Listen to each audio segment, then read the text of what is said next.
नमस्कार मित्रमंडळींनो, आजच्या व्हिडिओमध्ये आपण राष्ट्रीय अन्न सुरक्षा कायदा म्हणजेच NFSA संदर्भातील 21 जुलै 2024 पर्यंतच्या सर्वात महत्त्वाच्या आणि ताज्या अपडेट जाणून घेणार आहोत.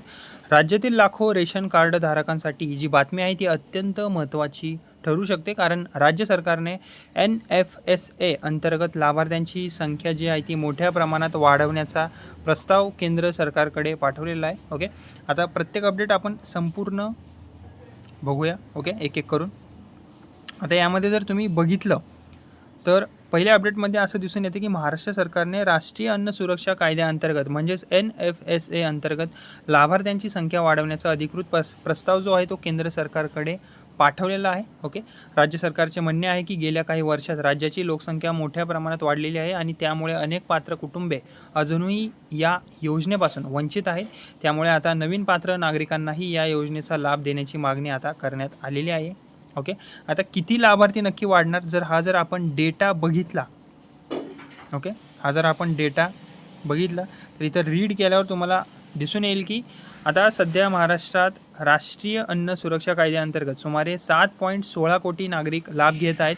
मात्र राज्य सरकारने ही संख्या वाढवून सुमारे 8.88 कोटी करण्याची मागणी केलेली आहे. याचा अर्थ जर हा प्रस्ताव मंजूर झाला तर सुमारे 2 कोटी नवीन नागरिकांना स्वस्त धान्य योजनेचा लाभ मिळू शकतो आणि हा जो बदल आहे तो राज्यातील लाखो गरजू कुटुंबांसाठी मोठा दिलासासुद्धा ठरू शकतो. आता अपडेट क्रमांक नंतरची जर बघितली आपण, अपडेट क्रमांक 3. ओके, आता यामध्ये जर बघितलं तर सरकारने जो हा प्रस्ताव आहे तो का दिला, ओके, ही जर आपण गोष्ट नीट जर बघितली तर पहिलं कारण म्हणजे लोकसंख्या वाढ. ओके, सध्या NFSA मधील लाभार्थ्यांची संख्या 2011च्या जनगणनेनुसार आधारित आहे. मात्र त्यानंतर राज्याची लोकसंख्या मोठ्या प्रमाणात वाढलेली आहे. 2014च्या आसपास महाराष्ट्राची लोकसंख्या सुमारे 11 कोटी होती. आता ती वाढून सुमारे 14 कोटींच्या आसपास पोहोचली आहे.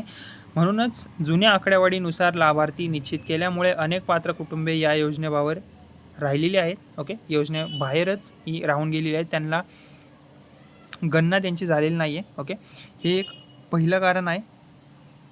ओके, आता बदललेली आर्थिक परिस्थिती. ओके, आता याबद्दल जर चर्चा करायची झालीच, ओके, आता सरकारने दुसरे महत्त्वाचे कारणही स्पष्ट केलेले आहे की गेल्या काही वर्षात शहरीकरण वाढलेले आहे खूप जास्त, स्थलांतर वाढलेले आहे खूपच जास्त, आर्थिक परिस्थितीत मोठे बदल झालेले आहेत आणि अनेक कुटुंबावर महागाईचा मोठा परिणाम झालेला आहे. त्यामुळे पूर्वीच्या निकषांमध्ये बसणारी अनेक कुटुंबे आता अन्न सुरक्षेच्या योजनेबाहेर आहेत. यामुळे नवीन परिस्थितीनुसार लाभार्थ्यांची संख्या वाढवण्याची मागणीसुद्धा करण्यात आलेली आहे.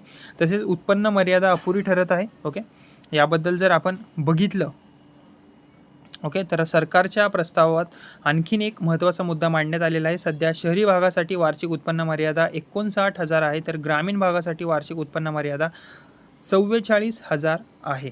ओके, मात्र वाढती महागाई, जीवनावश्यक वस्तूंच्या वाढलेल्या किमती आणि वाढलेले किमान वेतन या सर्व गोष्टी जर लक्षात घेता आपण पाहिलं तर ही उत्पन्न मर्यादा आता वास्तव परिस्थितीशी सुसंगत नसल्याचे सरकारचे मत आहे. त्यामुळे निकषांमध्ये बदल करण्याची गरजही सरकारने केंद्राच्या निदर्शनास आणून दिलेली आहे. ओके, इथे तुम्ही रीड करू शकता या सर्व गोष्टी.